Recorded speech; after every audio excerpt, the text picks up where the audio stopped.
Abhilasha. I'm the founder of the Venturator. We are essentially an online portal. We help startups connect with ecosystem enablers. And we do this both in the online and the offline space. We are the organizing company behind the Velocity series. The Velocity series is our flagship event here every second Saturday of every month, or the second Saturday of every month. We do this in association with Data Starbucks. We get one of these brilliant startup stories that we have always heard of, and we call the entrepreneur to come and talk about how he built his business in a very candid and informal manner. So the first episode of the Velocity series had the founders of Common Floor, and then we had the founders of Zoomcar, Orbit Ladder, Freecharge, and today we have one of my favorite entrepreneurs, and a story that is extremely exciting because that pretty much opened the landscape of investments and exits in India. So please give us a huge round of applause as I call Phaneendra, founder of RedBus, to have a very candid chat with us.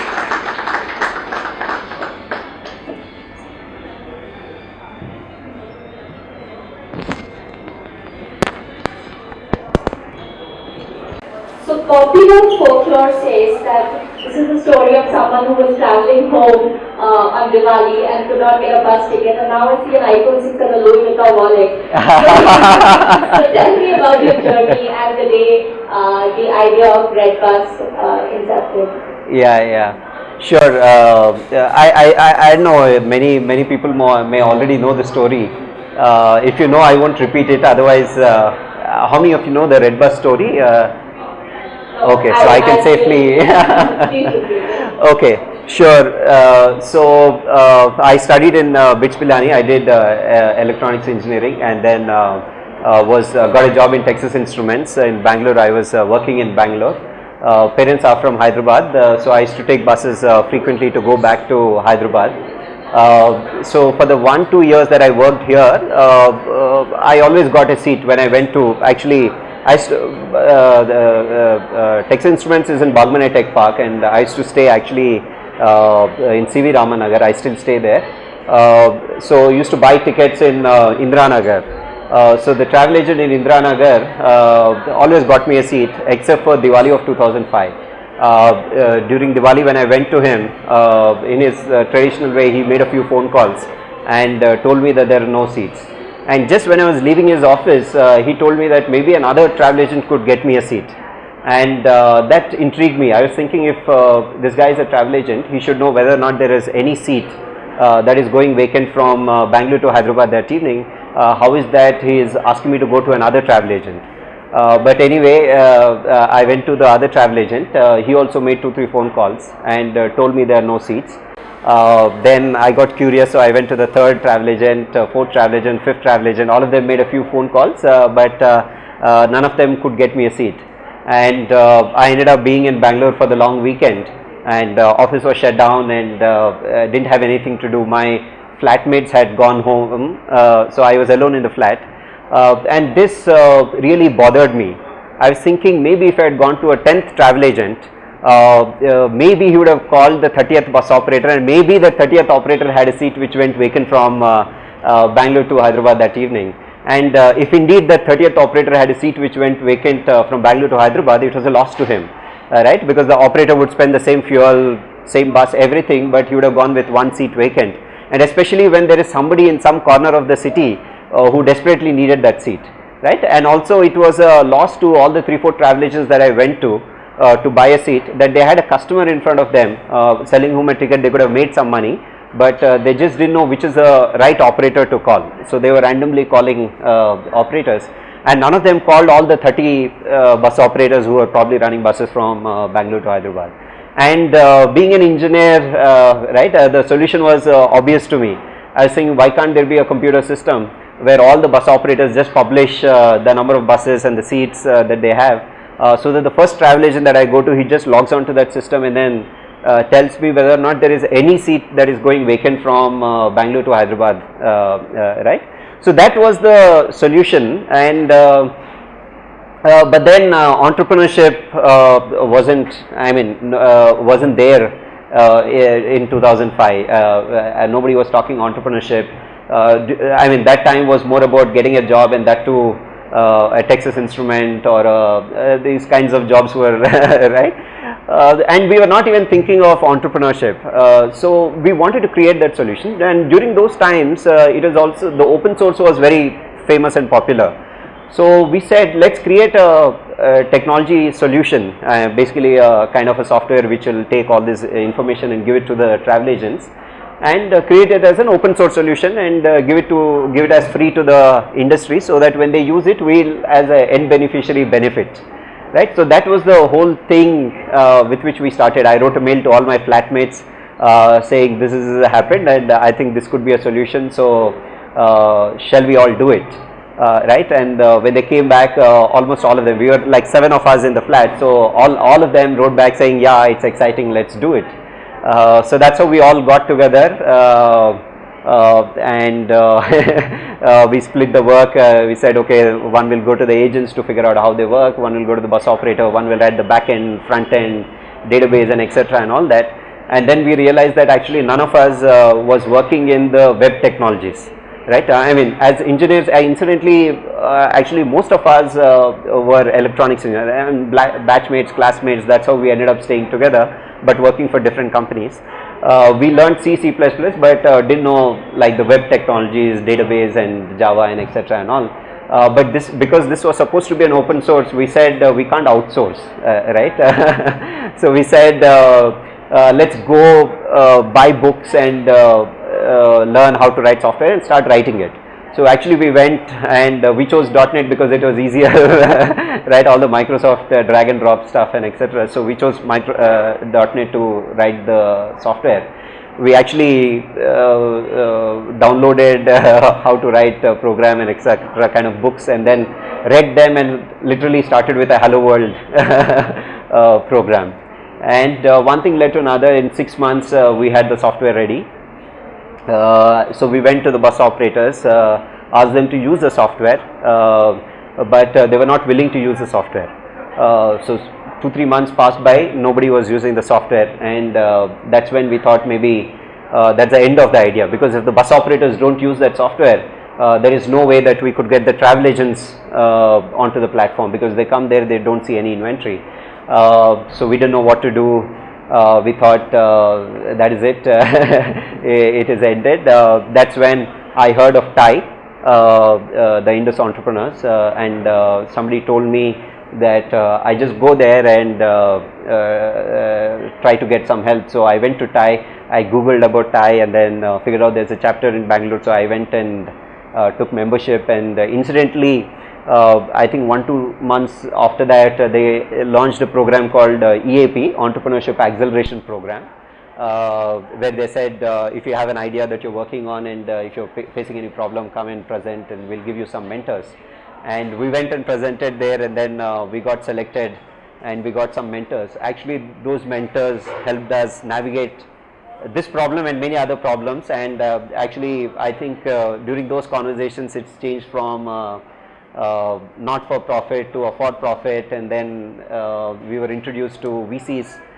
When we got selected, actually we were written in their newsletters, and once the newsletter was out, we got calls from 3 VCs, and then subsequently ended up raising capital from 1 VC, and yeah. So when did you quit your job? When you saw there was hope of moving it into a for-profit organization? Or? Yeah, actually we launched the site in August. August 18th actually, yeah. 2006. So August also was our notice period. So prior to that also we wanted to serve, because prior to that is, so we got selected in TIE in June time frame.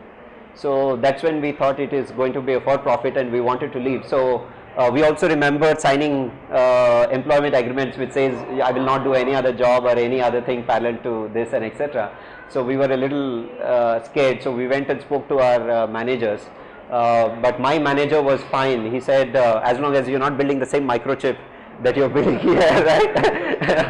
It's okay, you go do whatever you want to do. But he was very concerned. He said you studied electronics, you're doing well here, why are you going into this bus industry which is run by rowdies, gundas, right? It's a mafia. and you shouldn't do it and etc. and all that. But otherwise he was fine, I mean, as a legal thing. But compared to the ecosystem, the way it's evolved now, there's a clear difference and it's fairly easier to take the plunge now. Entrepreneurship is a culture that's spoken about. It's not really culture of the outsider. It's not really exactly the metal and rock of employment.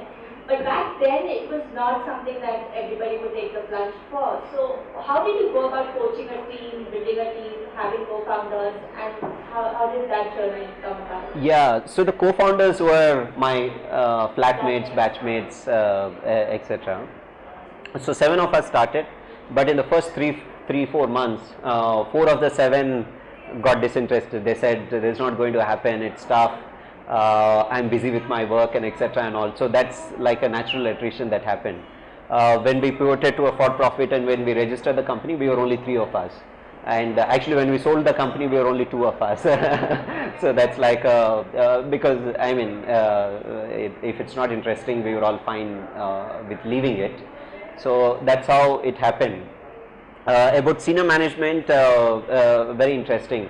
Actually, our first senior management who joined us was a person who wanted to do a similar thing, and he wanted to do this for a long time, and it seems he was in the market to find out, to do the survey and to understand how it works and etc. And he heard of RedBus there, and then he looked up on the Whois and then got my email ID and wrote to me saying that I'm also planning to do the same thing, and you guys are ahead. We had already raised venture money. You are anyway way ahead. So if we tick well, right, it's better to work together and build a larger company than compete with each other. He'd written all this in the mail, and then we met, and actually we ticked very well. Right, our meeting started in Kormangala Coffee Day, I think about 5 o'clock, and it went on till 12 in the night. So, and then he joined us. But then, I mean, some of you may also know that we were a very conservative company. All through we were conservative, and the reason for conservativeness is because we feared, and also we were advised etc. that this is not viable, the business is not viable, because the businesses similar to us were like airline tickets and etc. companies who were selling airline tickets, and they would sell an airline ticket of, let's say, 5,000 rupees, on which during those days they might make about 10 to 15% commission, which means they would make like 500-600 rupees or maybe 750 rupees on each ticket. Even after making such money, they were not profitable, right? And when we were selling bus ticket, it was 400 rupees, 300 rupees, on which if you're making 10%, or 30-40 rupees in each ticket, and payment gateway charges were like 5 to 7% during CC Avenues. Minimum they charged was 4 or 5%, that is at volumes, but we were doing it, because we were small, we were doing at 7%, which means our margin was 3%, right? On a ticket you would make like 9 rupees and etc. The internet entrepreneurs then, the VCs, the people in the ecosystem said it is not viable, right? There are like list of reasons why it's not viable, because at that revenue you can't make it, because you have to do the same effort like an airline ticket, print a virtual ticket, have a search feature, have a website which is fast, etc., with a lot more complexity, because there are only 5 airlines, whereas maybe there are 5,000 bus operators, and added to that, those airlines are computerized. So for me to start a airline reservation site, I just have to go and access their computer reservation system, whereas bus industry is not computerized, right? You also have to computerize the bus industry, and even when you computerize, every time somebody searches Bangalore to Chennai, you have to go to 100 servers, fetch that information. And added to that, we added a little more complexity. We said we will get live seat layout, right? And no other reservation anywhere in the world was offering that, whether it's airline, railway, you take whatever, hotel reservation, right? None of those reservation systems then would show you the airline this thing and say you take this seat or that seat. That was all post facto, but that too only for few airlines, right? We said for every bus we will show seat layout, and that was also for a reason. So a lot of these complexities, and then the bus operator staff were illiterate. Bus operators were working on black money, and the credit card transaction was white money. So there are like list of reasons why business is not viable and why it is not possible, why you should just give up. And incidentally, before we started in the 2000s, when the first .com happened, or maybe a little later, right, some people attempted doing it and it didn't work out, right? So there's also precedence of failure. But our reason to do it was beyond business. I mean, we were not even, when we started, even when we pursued, it was not business. It was more like, it is a solution which is required and it should be there, right? And let's do it. For which, whatever is, so we believe that for different businesses, different things are required, right? So we had to adopt to that. So we said, okay, if at 9 rupees or 20 rupees, if you have to be profitable, what are the things that we need to do? So we are not an internet company, we are a bus ticketing company, bus ticketing travel agent, just like the travel agent on Madiwala High Street, right?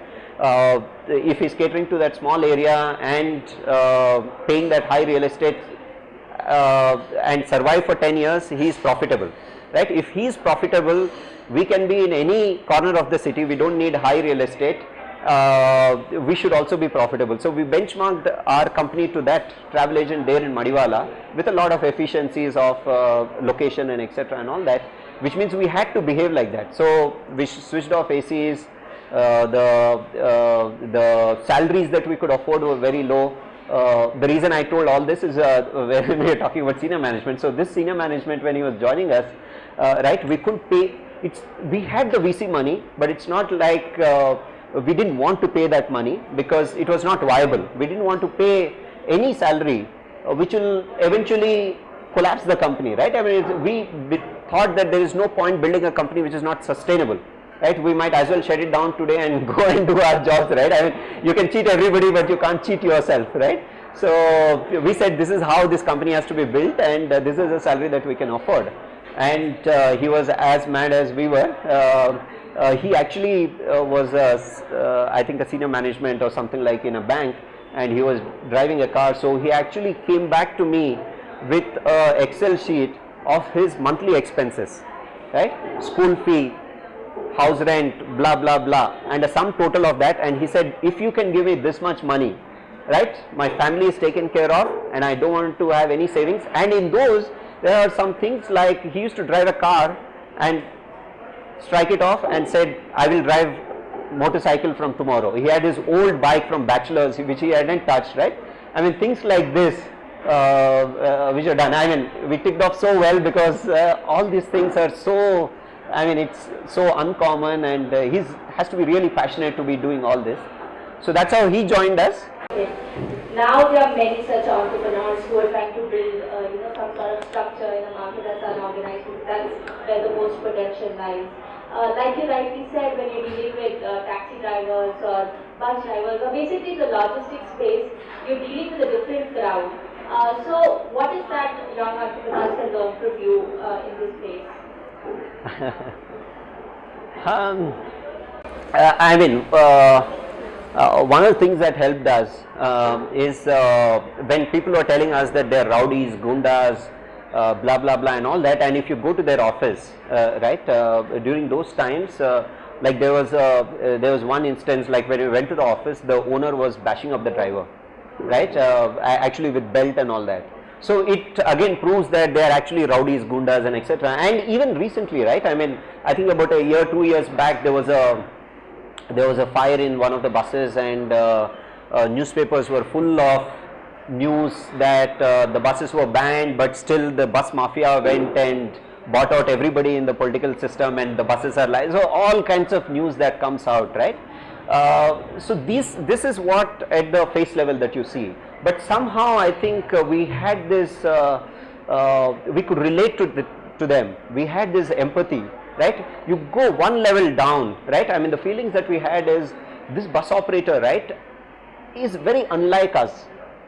He is actually literally put everything at stake. I mean, not just the bus operator, almost every SME, right? They put everything at stake to run that business.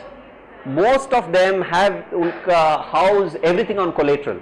For them, if the business collapses, everything collapses. Not just they lose money, but they'll also lose their house, their lifestyle goes for a toss, their respect in the society goes for a toss. So the stakes are so very high compared to any one of us, right? if you lose it, and they're also not often very capable of getting a job or very happy taking a job. Whereas we, right, I mean, lose our business, we can take a job, we can get back. Even when we lose our business, it's not like we are putting our house on collateral and running the business. There is risk capital that is available. So we are very, very different. So now if you look at it from this perspective, it is very natural that you will build this empathy towards them, right? And in our case, right, you have an expert guy handling your finance, you have an expert, trained, educated guy handling your marketing, your technology, your blah, blah, blah. You have so much help in running this company. Whereas in their case, he is the CFO himself, he is the CMO himself, he is the CEO himself, he is the CHRO himself. Everything he is handling by himself and with no education, right? And other thing that I used to feel is, many things impacted me because you are educated, you get these forwarded emails, you get these blogs where it makes you think in a different way, it makes you deal with anger. You know what is anger, you can read what causes it, you know what is stress, you can read a book to tackle it and etc. But this guy is probably not that educated.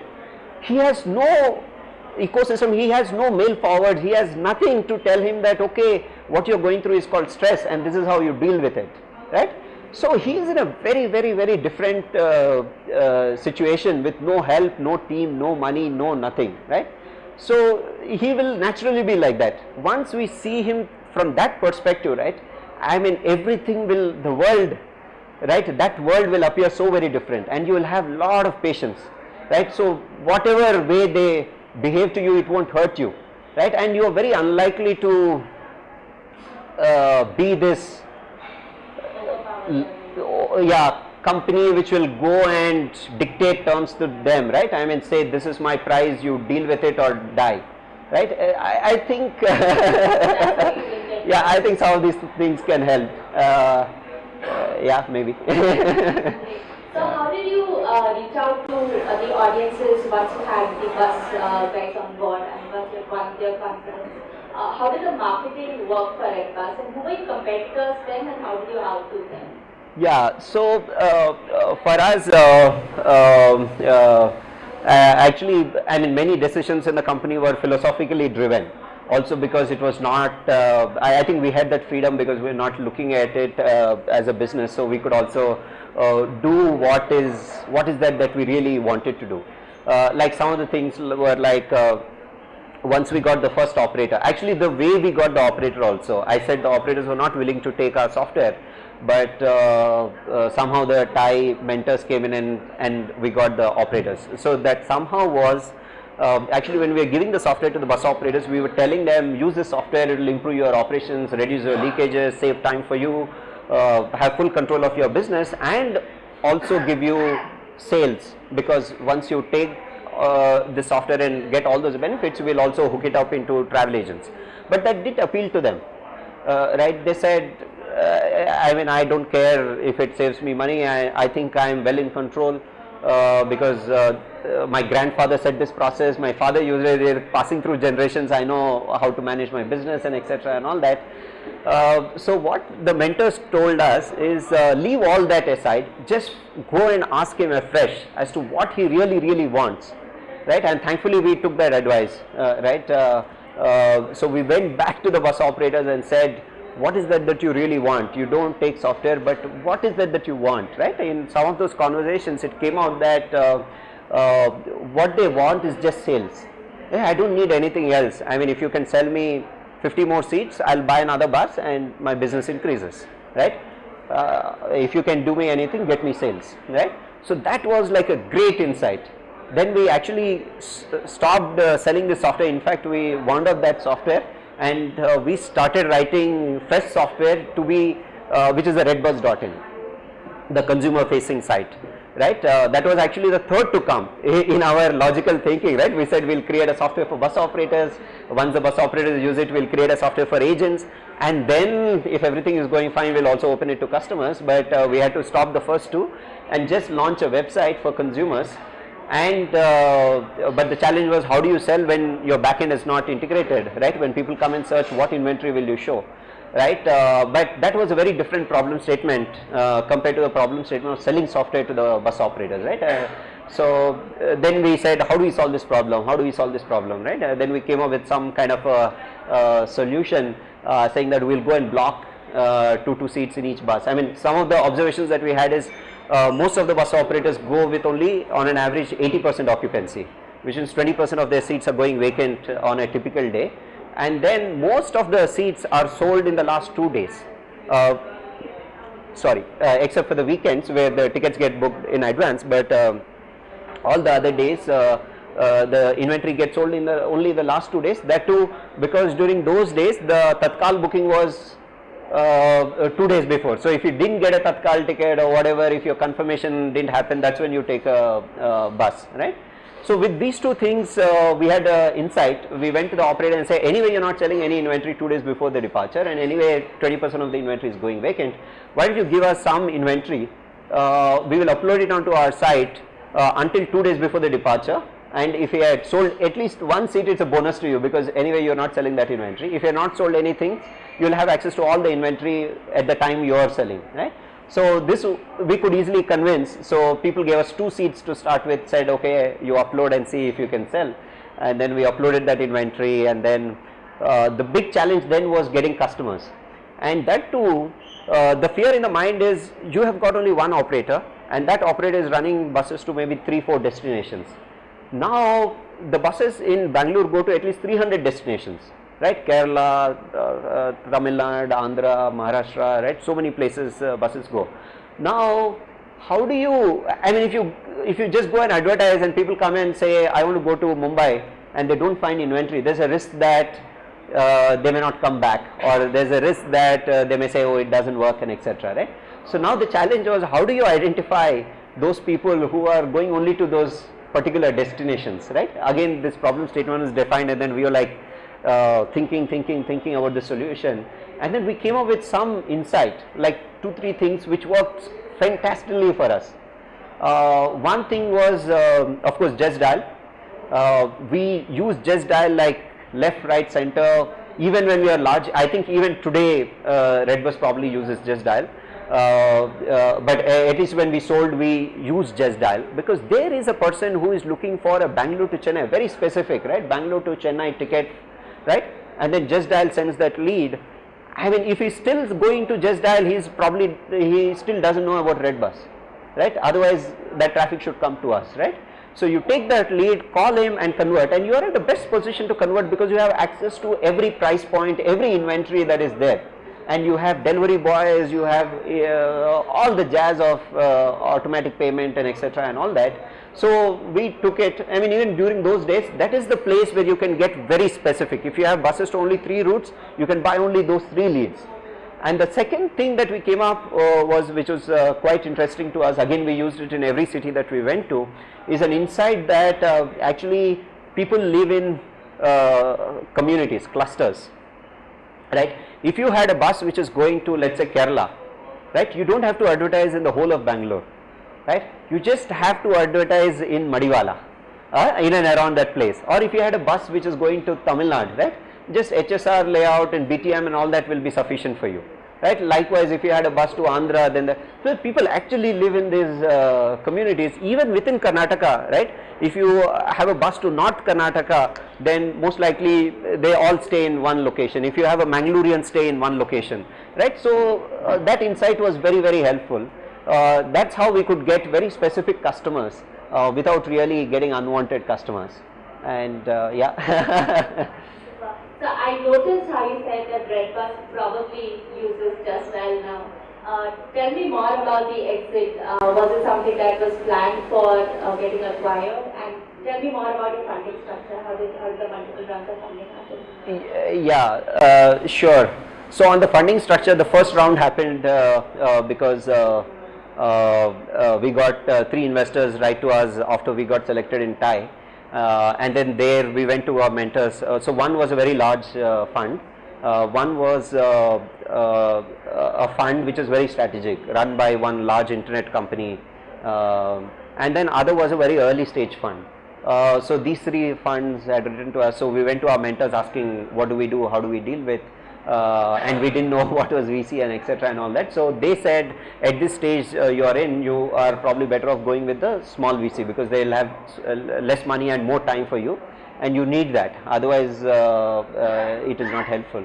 So that's how we just zeroed on the one fund which was seed fund, and we went to seed fund, and subsequently they invested. So that's how the first round happened.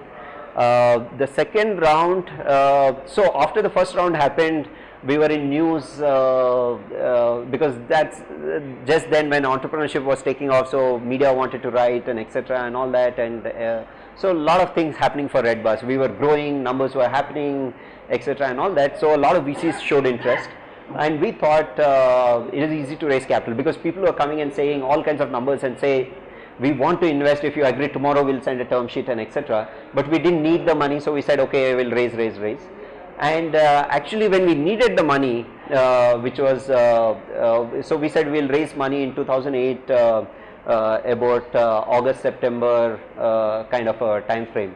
And we hit the market, I think just before the Lehman Brothers collapsed.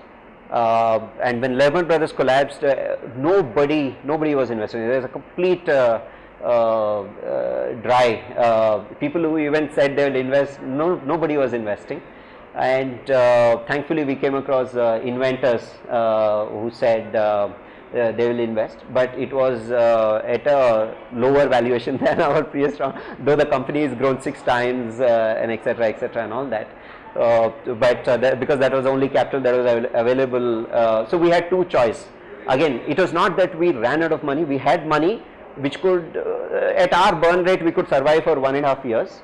But because we were anyway doing fundraise, the other thing was to raise money which is very expensive at a lower valuation, and then go with the growth plan. So again we went to our mentors and etc. So mentors advised that it is better to take that money and then spend that money in the downturn when nobody else is spending, and they advise that it is not good to stop the momentum, right? So with that advice we just took that money, and actually it helped us.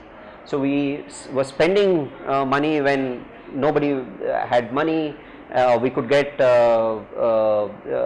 everything very good. So actually we grew quite good in those 2 years.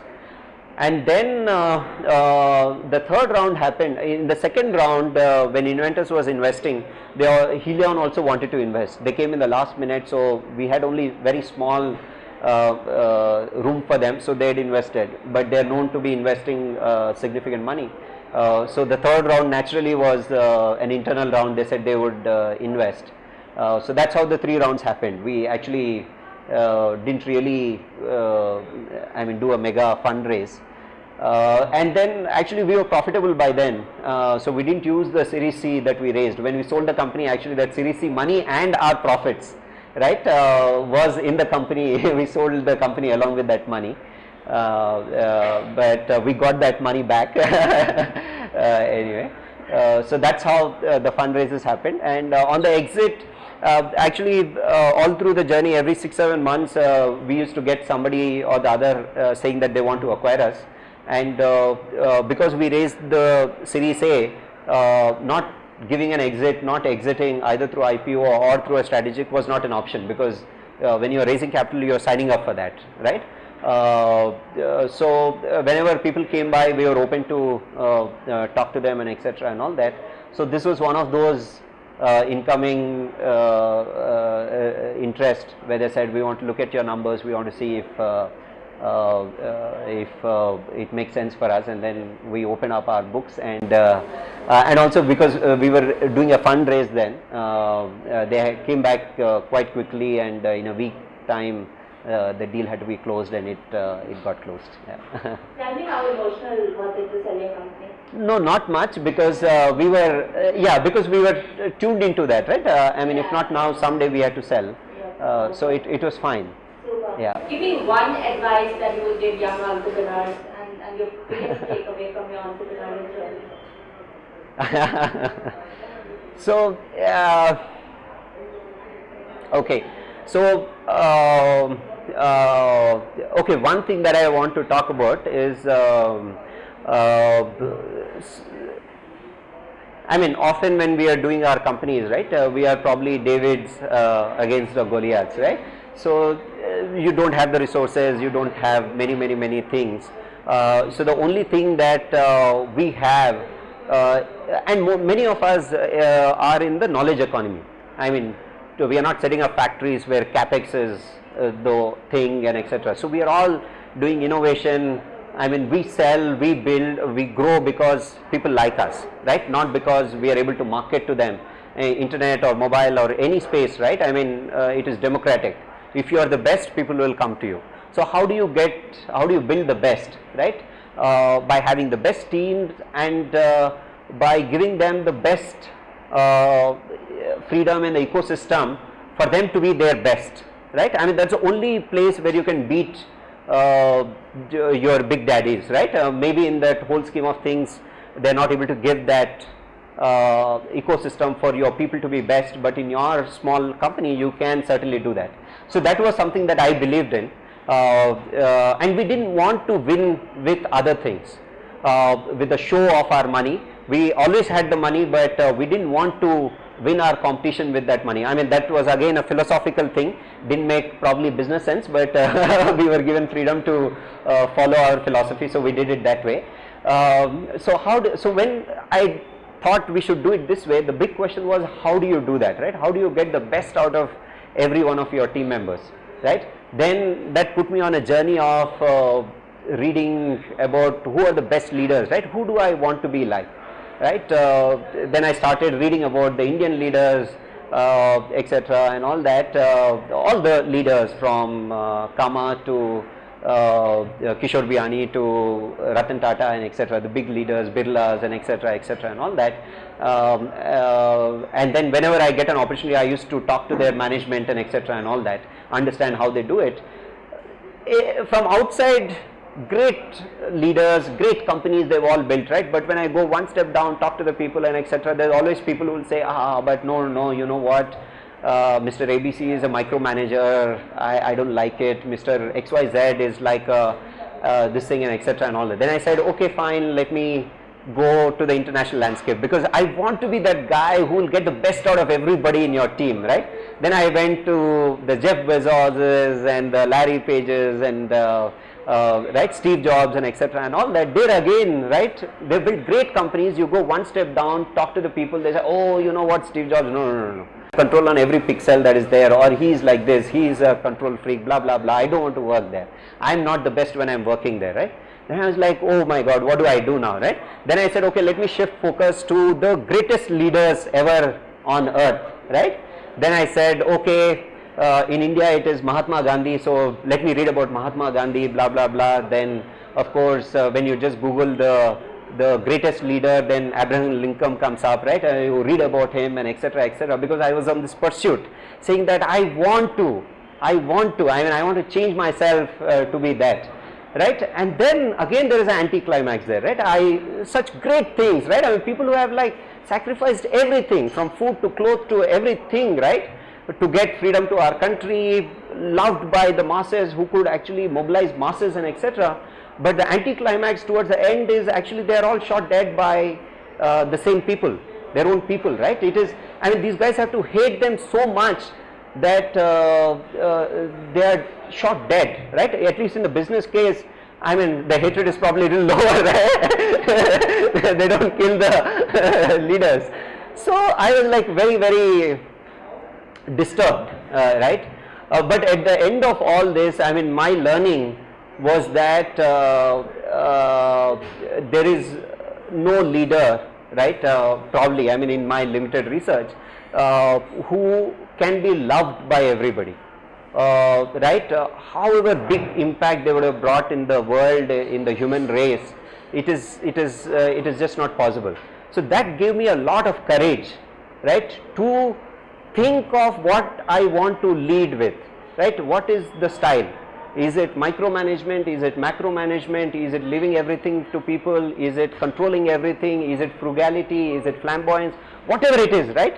So whatever it is, I said this is what I want to be, and I will be like this, because only a portion of even my team, right? Any sample that you take, only a portion of that will like these things, the others will not like.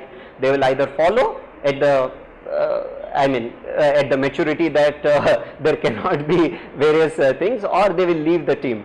But that courage was very important to me, and I think you will all also in your journeys discovering that there is a lot of stress that you will come across, because somebody will say, you know what, the company got screwed up because you took that decision. I mean, all the other 90 decisions are forgotten, but these 10 decisions that we screwed up the company, right, will come out in discussions and etc. And you will also do the same thing to your team members, right? Those 10 things because which they disagreed with you and then screwed up are the ones that will come out. So I mean, all these things told me that it is only natural, and it gave me great courage to deal with some of these things, and I think this will be helpful to you all. Yeah. Okay, thank you so much.